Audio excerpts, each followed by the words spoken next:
ఆపరా psycho Jagan.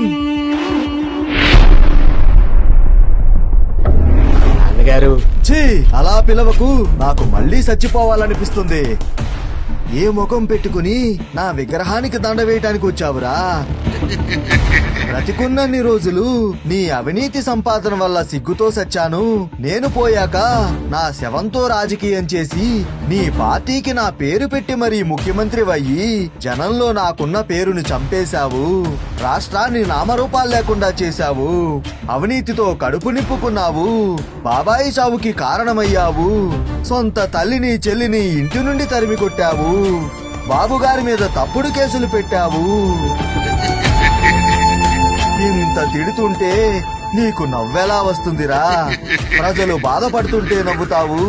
ఎవరైనా పోయారు అంటే నవ్వుతావు. మా అమ్మకి ఉద్యోగం పోయిందయ్యా అని కష్టం చెప్పుకుంటే నవ్వుతావు. రాజశేఖర్ రెడ్డి బిడ్డ ఇంత దుర్మార్గుడా అని ప్రజలు తిట్టుకొని రోజు లేదే.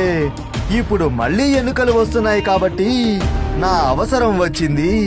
ఇన్ని రోజులు శవరాజకీయాలు చేశావు, ఇప్పుడు విగ్రహ రాజకీయాలు చేయడానికి వచ్చావా? ఛే ఛే, అవతలికి పో. నాకు నీ ముఖం కూడా చూపించకు.